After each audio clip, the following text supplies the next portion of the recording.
Assalamualaikum warahmatullahi wabarakatuh. Kembali lagi dengan saya Misbahul Hanifah, mahasiswi IAIN Ponorogo semester 7 jurusan Ekonomi Syariah. Video kali ini bertujuan untuk memenuhi tugas mata kuliah perlindungan konsumen. Pada tugas perlindungan konsumen kali ini, saya akan melakukan analisis kasus, yaitu kasus perlindungan konsumen makanan ilegal dan kadaluarsa banyak beredar di bulan Ramadan. Berdasarkan Tempo.co, sebanyak 11.817 kemasan coklat ilegal ditemukan oleh Badan Pengawasan Obat dan Makanan dalam intensifikasi pengawasan selama Ramadan. Hingga 10 Juli 2015, coklat menjadi temuan pangan ilegal terbanyak. Kemudian disusul oleh makanan pendamping ASI sebanyak 6.807 kemasan, bumbu 6.043 kemasan, serta permen sebanyak 3.767 kemasan. Berdasarkan temuan BPOM tersebut, terdapat 75% pangan dengan nilai ekonomi sebesar 21,4 miliar diklasifikasikan sebagai ilegal karena tidak memiliki izin edar. Dalam siaran pers di kantor BPOM pada Senin tanggal 13 Juli 2015, Roy Sparringa sebagai Kepala BPOM mengatakan produk yang tidak memiliki izin edar ini banyak ditemukan di daerah perbatasan dan pelabuhan ataupun pintu masuk seperti Jakarta, Bandung, dan Batam. Produk tanpa izin edar umumnya merupakan barang impor dari berbagai negara. Sebanyak 39,9% pangan ilegal berasal dari Korea Selatan, kemudian 17,4% dari Cina, 16,5% dari Afrika Selatan, 16,4% dari Jepang, dan sisanya dari negara lain seperti dari Malaysia, Amerika Serikat, Thailand, Singapura, Swiss, Australia, dan Arab Saudi. Produk kadaluarsa ditemukan banyak beredar di daerah yang jauh dari sentral produksi dan distribusi, serta sulit akses transportasi, seperti Makassar, Jayapura, dan Gorontalo. Jenis produk yang paling banyak ditemukan kadaluarsa antara lain seperti biskuit, makanan ringan, bumbu, permen, mie instan, dan tepung. Sedangkan produk pangan yang rusak banyak beredar di pusat distribusi dengan handling yang buruk. Gudang dan tempat retail yang buruk paling banyak ditemukan di Makassar, kemudian Surabaya, Mataram, Manokwari, dan Jayapura.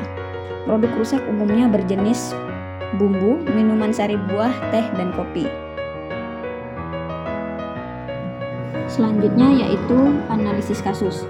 Berdasarkan pasal 1 angka 2 Undang-Undang Nomor 8 Tahun 1999, konsumen adalah setiap orang pemakai barang dan jasa yang tersedia dalam masyarakat, baik bagi kepentingan sendiri, keluarga, orang lain, maupun makhluk hidup lainnya, dan tidak untuk diperdagangkan. Selain itu, analisis kasus ini berdasarkan dalam pasal 4 Undang-Undang Nomor 8 Tahun 1999 mengenai hak konsumen, antara lain seperti hak atas kenyamanan, hak untuk memilih barang, hak atas informasi yang benar dan jelas, dan hak untuk didengar pendapat ataupun keluhannya. Hak konsumen selanjutnya yaitu hak untuk mendapatkan advokasi perlindungan konsumen, hak untuk mendapatkan pembinaan dan pendidikan konsumen, hak untuk diperlakukan atau dilayani secara benar dan jujur, tidak ada diskriminatif, hak untuk mendapatkan kompensasi, dan hak-hak yang diatur dalam ketentuan peraturan perundang-undangan lainnya. Selanjutnya yaitu dalam pasal 7 Undang-Undang Nomor 8 Tahun 1999 mengenai kewajiban pelaku usaha.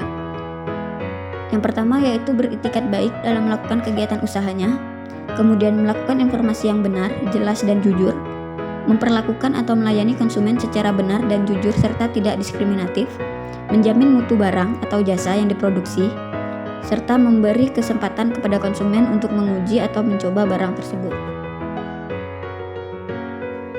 Kewajiban pelaku usaha lainnya yaitu memberi kesempatan kepada konsumen untuk menguji atau mencoba barang, memberi kompensasi atau ganti rugi atas kerugian akibat penggunaan, pemakaian, dan pemanfaatan barang, serta memberi kompensasi ganti rugi atau penilaian apabila barang atau jasa yang diterima atau dimanfaatkan tidak sesuai dengan perjanjian. Dari kasus di atas, beredarnya makanan ilegal ini dikarenakan kurangnya pengawasan dari pihak terkait, serta lambatnya penanganan akan kasus tersebut. Barang impor tanpa label izin edar dan halal dari pemerintah ini sangat meresahkan masyarakat. bukan menjamin jika barang impor tersebut layak konsumsi. Justru sebaliknya, banyak ditemukan makanan impor ini telah lewat tanggal kadaluarsa serta cacat fisik yang sebenarnya tidak layak konsumsi lagi, tetapi masih tetap ditemukan di pasaran. Hal ini terjadi akibat makanan lokal yang tidak terdistribusi secara merata ke kota-kota di seluruh Indonesia, yang mengakibatkan makanan impor ini tetap beredar di pasaran.